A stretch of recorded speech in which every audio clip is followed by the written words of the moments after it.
parish hall and the rest, and some of us do that just naturally. But please, if there's anybody who's willing to, or multiple people who are willing to take this on, I'd appreciate it. Thanks. All right. We're going to have a calendar planning on the 10th, so if you can stay after church for that, we're going to kind of do a little walk through the church year. We're going to see what we can plan and learn. We're going to talk about what we're going to do and not do and that kind of thing, which we have done. Just a good chance to sort of look at where we are in the calendar, like, you know, where do we have too many concerts, that kind of thing. So that's the 10th after the service. All those things, absolutely. Okay, good. Our chalice words come from Hannah Sinesh. She says, "Blessed is the match consumed in the kindling flame. Blessed is the flame that burns in the heart's secret places. Blessed is the heart with strength to stop its beating for honor's sake. Blessed is the match consumed in the kindling flame."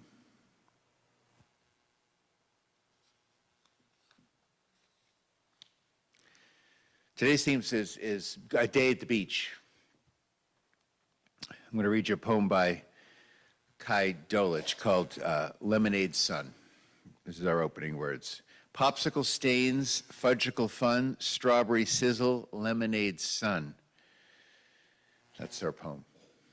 Today's a day to honor our season, our bodies warmed by the big ball of the star we call ours. Today's kind of about a simple paganism without the theology and the pentacles. Today we're going to have a perfect imaginary day at the beach in 20 minutes without the car ride, or much of it anyway. Expect campfire by the sea, late afternoon thunderstorms. Today ice cream has no calories and there's no chance of a sunburn. So today at a deep level we invite our inner child just to be what it is. Today might be the first trip to the beach this year, might be your only one.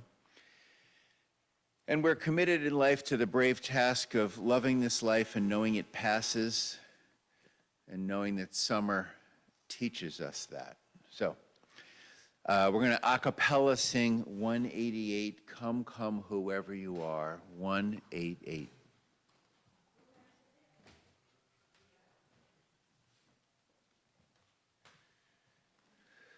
We can do this. We don't need to do it in a round either. I think that'd be harder.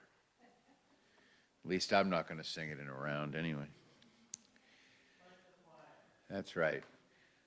Come, come, whoever you are, wanderer, worshiper, lover of leaving. Ours is no caravan of despair. Come, yet again, come. Two more times. Come, come, whoever you are, wanderer, worshiper, love of leaving. Ours is no caravan of despair. Come, yet again, come. Come, come, whoever you are, wanderer, worshiper, lover of leaving. Ours is no caravan of despair.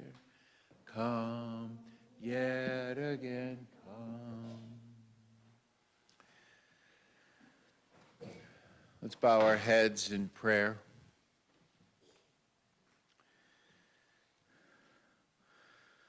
Love me, goddess, God, brother and sister in this room. Love me because I know I'm worth it.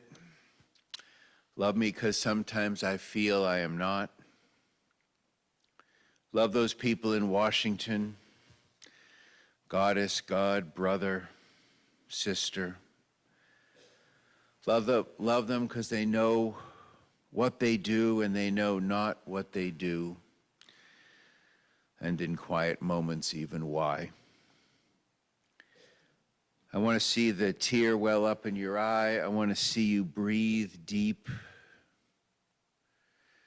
Dear God, Goddess, and fellow travelers, it will make my ride so much sweeter and my heart and tears so much easier to carry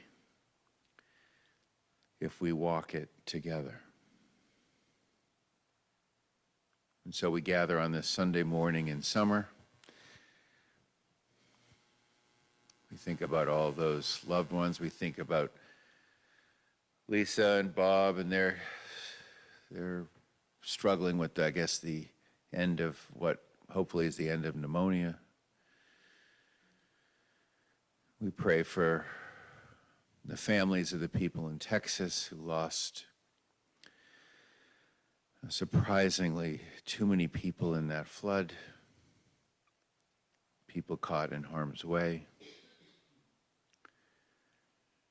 And we bring our own joys and concerns to the table here. I invite you to come up and drop a stone,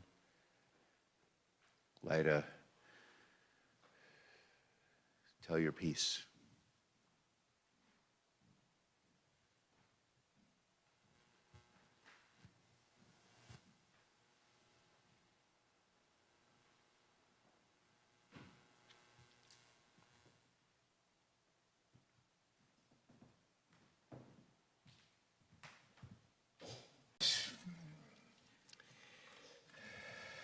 I'll offer collection humor, and maybe someone can pass the plate.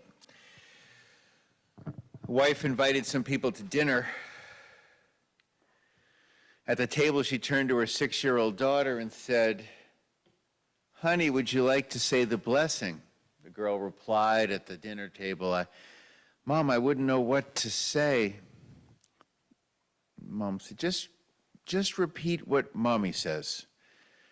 Daughter bowed her head and said, "Lord, why on earth did I choose to invite all these people to dinner? Give generously for the life and work of our church."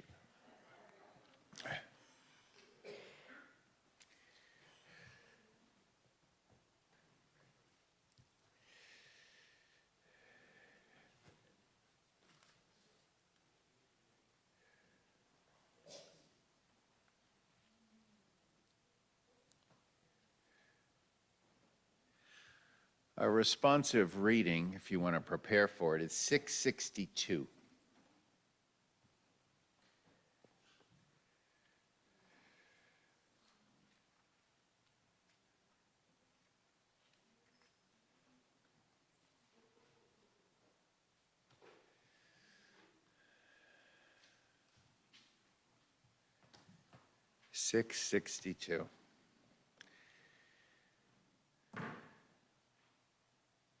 The years of all of us are short, our lives precarious.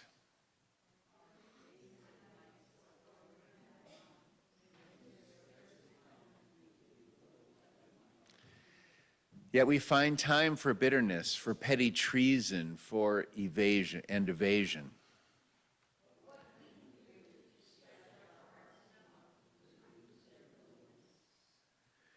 Here we are, all of us, upon this planet, bound together in a common destiny.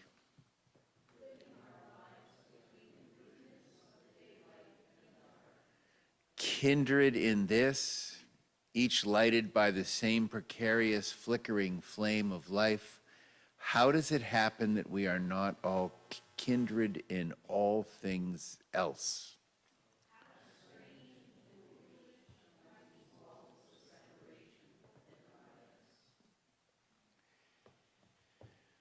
Okay, quiet. I have a long meditation. It's designed to be a day at the beach. I encourage you to get comfortable. If you want to, there's enough space here that if you actually want to lay down in the pew, you're welcome to do that. Seriously, feel free. Okay. All right. If you have to move now, so this is a simple guided meditation. It's not a prayer. You're going to go to a trip to the beach with someone. I want you to begin to imagine who you would want to go with. Could be your husband or wife, your best friend from high school, the husband or wife you almost had, your aunt. The only rule is you cannot ask anybody who they took to the beach. That's against the rules. So don't do that at coffee hour. And I will speak as your imagined other. Imagine me as your friend, your daughter, your old boyfriend, whoever. We get in the car and the seats are hot, but soon enough we're moving, and despite the heat, we make the ride with the windows down. We convinced ourselves it was claustrophobic to be penned in. I agreed, never feeling good about wasting gas on cooling air. We begin to stir as we head towards the coast. This is our first day at the beach this year. We park, lucky spot, too. We've planned all that we need, so gathering from the car is easy. Our packs are heavy, but they're compact. We start across the tar, scurry, gathering things, and then we hit the sand. Shoulders hunched up, feet barely touching the hot sand as we cross it. We feel like kids moving towards the water, always towards the water. Then all at once the sand slopes and cools and hardens under our hot feet. You notice something like a gazelle mic, like an elephant does. It's the music of the sea. And I say, for just one moment, I think the two of us have just had the same experience any animal would have. The exact pleasure the lion would feel when the hot sand at her feet begins to be reprieved. Fellow mammal, fellow creature of this planet. A wholly other expression of the same divine love that spilled forth into this beautiful creation. That's your religion, you say. But you didn't want to spoil the moment. We stand there at the beach, feet cooling by lapping water just over our toes. And then we curry back a little bit to the area.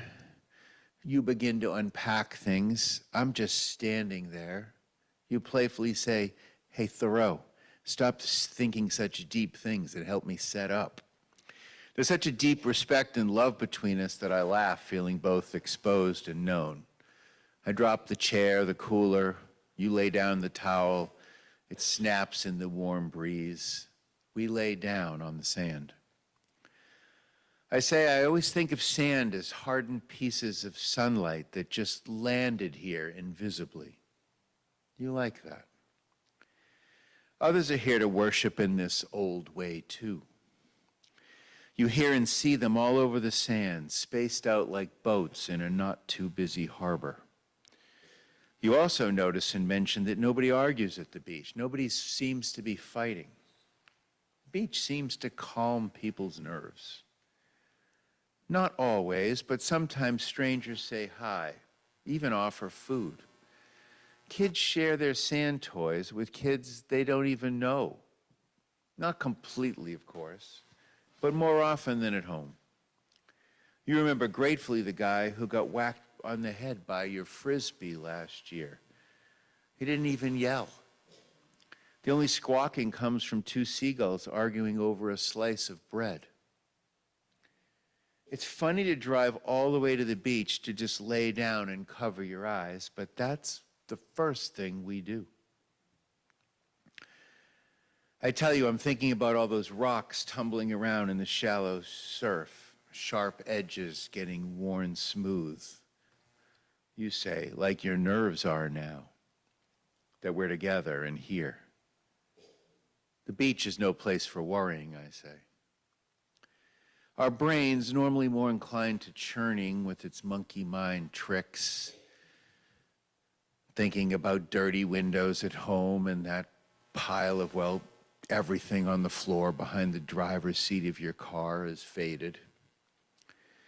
You remember and say how little you cared about such things when you were a kid. I say, remember Jesus' words, nobody gets into the kingdom except as a child. You let me bury you in the sand. Legs, belly, chest, arms begin to disappear. You can't help but chuckle when you're left with just your head sticking out.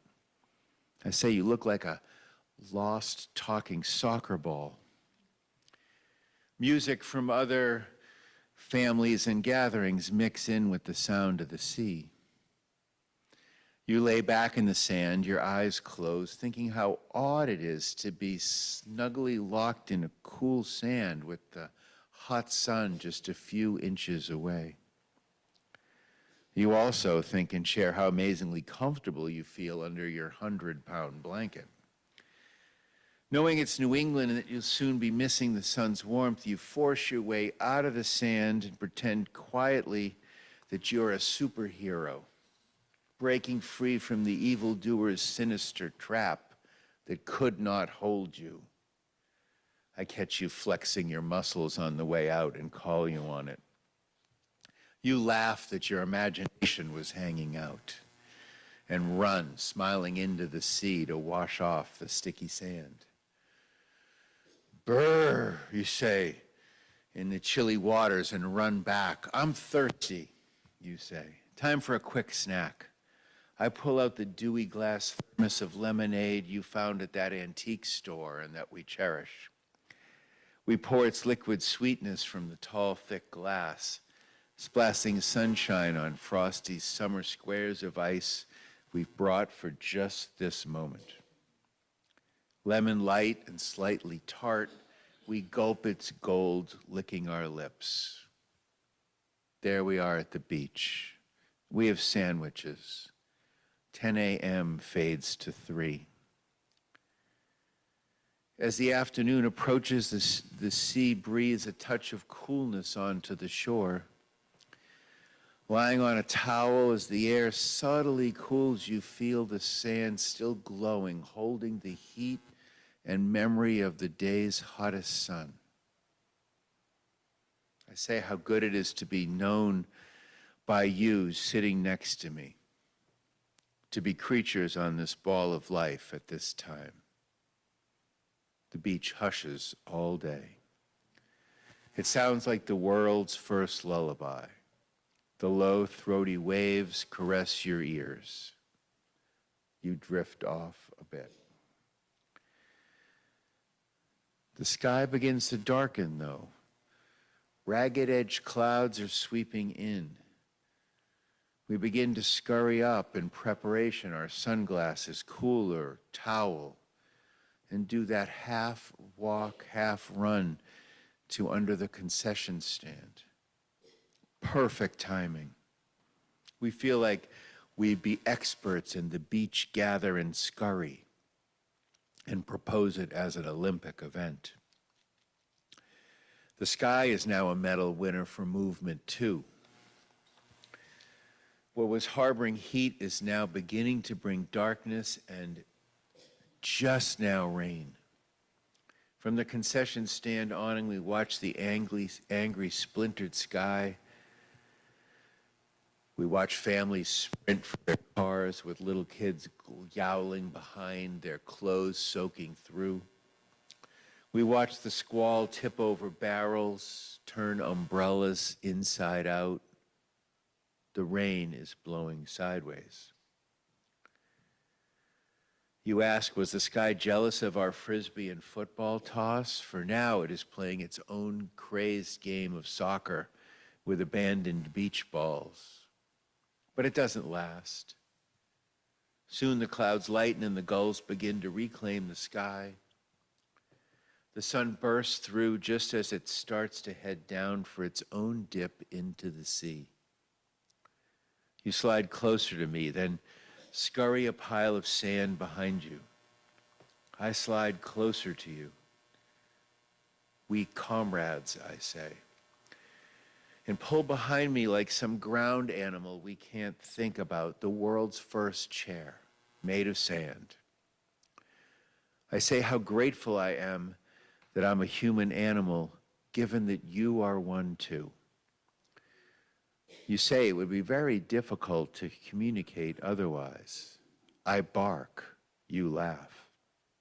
I dig down deep enough for you to have a sand support for your head, and you thank me. The show, the sunset that is just beginning and the air cools even more.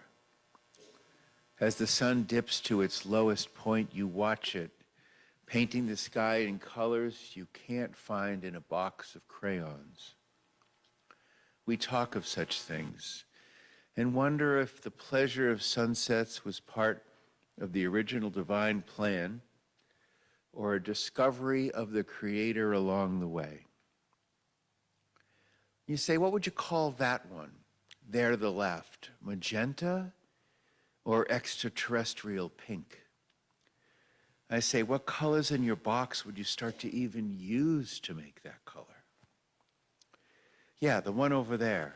The sun rays like spun silver introduce a new kind of light to the world. The sun touches the horizon, lighting a brilliant path from us directly to our star. A fiery core of gold. We stand without speaking and stretch. We take a minute to gather our goods. We Sherpa them to the car, laughing at how modern we are with plastic this and that, and avoid what is almost at this point for us a boring discussion about having too much stuff. We both know how easy it is for us to go there. We put our things in the trunk like a drunk person puts away groceries, grabbing for our thick favorite sweatshirts, the ones with the fraying end. We, like professional speed walkers, head back to the beach. As the light twists with dark around us, we collect dry firewood that erupts into flames on the first try. Somebody turns up a funny song on the radio just at the point where a few friends we plan to meet with gather.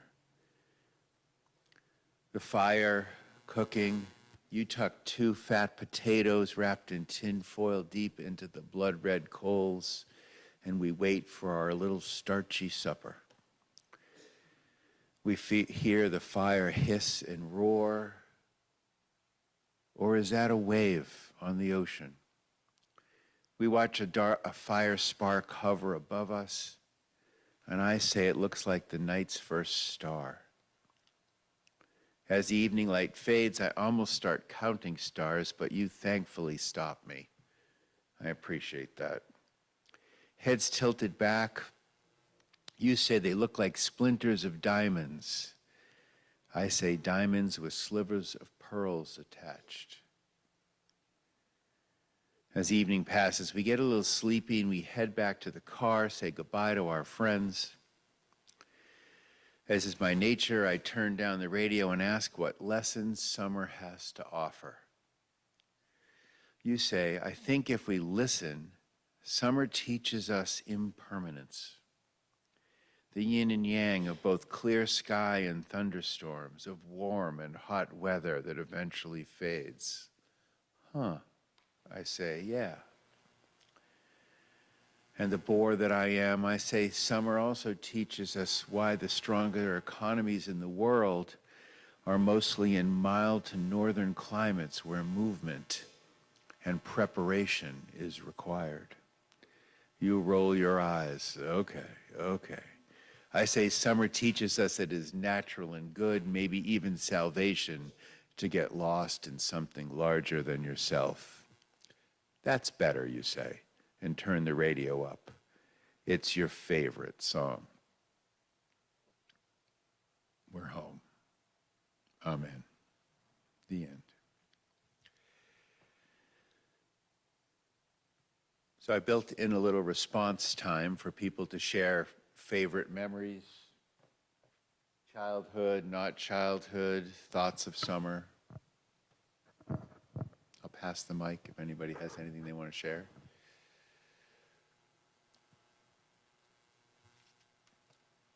Did you enjoy your day to the beach? Yeah.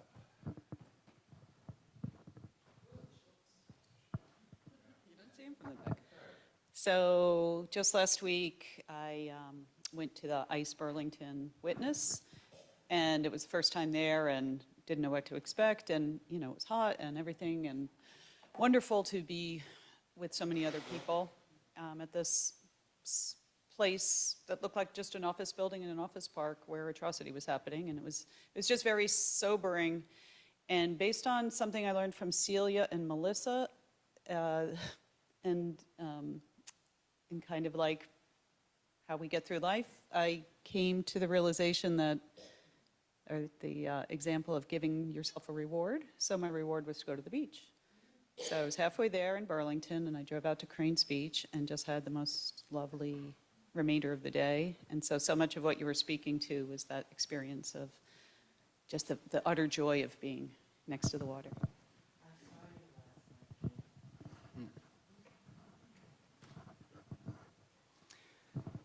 One thought that occurred to me while Steve was going through our wonderful day at the beach is that I grew up in Florida, and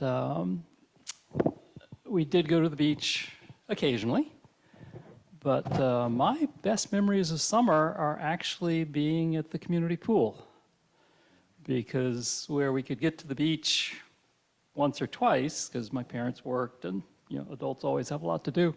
By the time I was old enough and knew how to ride my bike and knew how to swim, I'd spend several days a week heading to the community pool. And we had a lot of friends there, and we did a lot of different things. So that's really where a lot of my best summer memories come from. And even in raising our own kids, we had a backyard pool. And they lived in that pool from age 5 to about 13, by which point they were way too cool to want to spend time at home hanging out in the pool. They much preferred to be away with their friends. But those are my summer memories.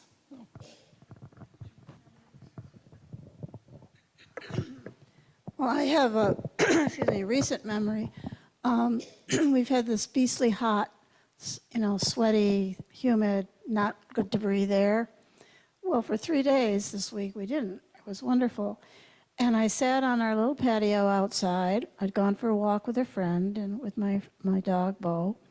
And then I sat there, I put him on my lap, and I was just petting him, and the birds were singing.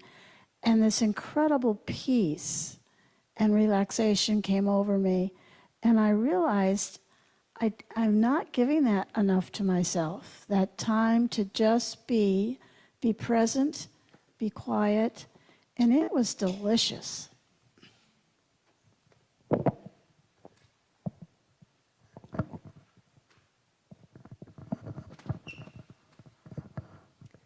So back to my Canada experience at our social hour next door, asked to see the picture of the sunset I got.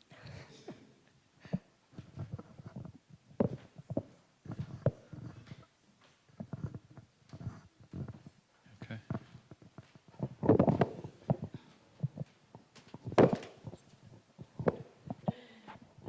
Last week I was at the Cape with my husband. It's our first time camping since our 20s, so we didn't know how it would turn out. It was wonderful. It was at the Nickerson State Park. We cooked our food at our campsite, went for walks, went swimming twice. And what really struck me was how relaxed the people were. They'd be walking their dog. They weren't over-friendly, but if you started to talk, they'd talk, have a little conversation with you.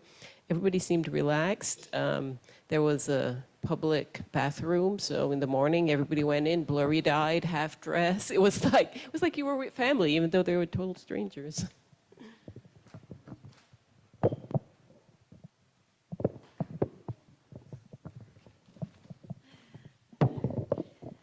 My husband loved to sail, and I would usually only go with him when it was nice weather.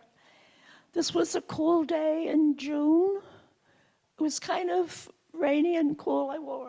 We had heavy yellow rain slickers, and we were pretty far from our original, and we were also a good 30 feet or so from shore. I don't know what he did. I'm not a sailor, but the boat capsized. The water was too deep to stand. It was cold, and it was raining. And I at least knew to stay with the boat. Quite a distance, a good 50 or 60 feet away, I did see another very tiny boat. So I took off my yellow slicker and waved it frantically, hoping that was the only boat that I saw that was there. And he did come. Obviously, I'm here. He did start to come and did come to us. Took me and put me in his boat, and then he helped Mike right the boat, and then he took us into shore. And that was really a sigh of relief. And I don't even know that we ever knew his name or where he was from or any way to communicate our gratitude to him. But that's my day of sailing. Thank you.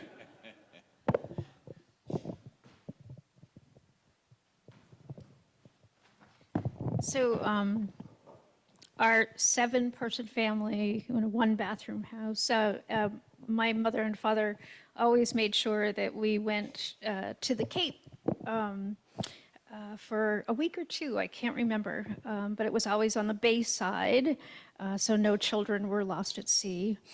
And my love of the beach, I love scavenging and seashell collecting and all of those things, but my love of the beach really starts in the trip. We had the Dodge Polaris wagon where you sit facing backwards and, you could wave to all the people and be ridiculous. But what I really loved, and I still treasure, and I don't really name it, is how everything changes on the way to that part of the world. In that the first thing I notice heading down is that the trees get more scraggly and they're shorter. I can't smell the salt yet, but that's the first sign. The color of the light just becomes, I don't know if it's the color or the intensity of the light, maybe. There's a haze over it, and it indicates beach. And then, the moment you get to a bridge and you can smell the good old, seaweed, etc., travel over and see, I don't even care if there's traffic. It's that whole experience of entering into pleasure. And the ride is just as wonderful as being at the beach. Thank you. Back to that thought, I love going to Martha's Vineyard every summer in August, where I go to a camp down there, Camp Jabberwocky. She's an extraordinary overnight camp. We do many things: swimming, horseback riding, arts and crafts. We even do evening activities, drumming on State Beach, sometimes studio night, the Tisbury Fair, the Jabberwocky race, the fireworks illumination night. I just love going to all of those activities during the summertime, and I am going back this summer, next month, August 12th to August 23rd, so I will be missing one Sunday at church. Sounds good. Okay. Thanks.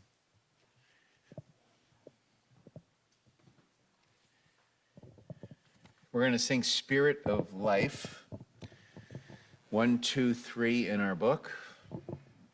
Thanks for sharing.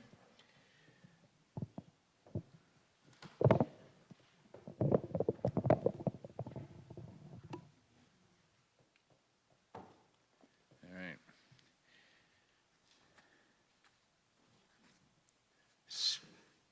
Spirit of life, to me. Sing in my heart all the stirrings of compassion. Blow in the wind, rise in the sea, move in the hand, giving life the shape of justice. Roots hold me close, wings set me free. Spirit of life, come to me, come to me. Our closing words are a responsive reading on the back of your order of service by Jacob Trapp. To worship is to stand in awe under a heaven of stars.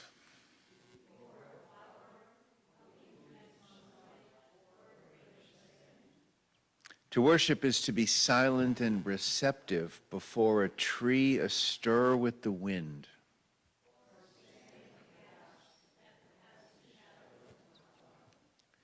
To worship is to work with dedication and skill.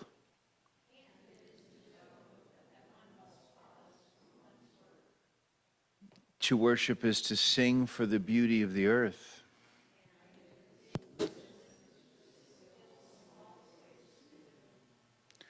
Worship sprouts from a loneliness that seeks communion.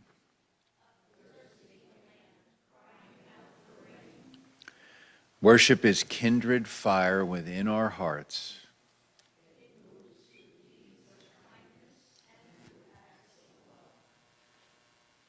Amen. Blessed be.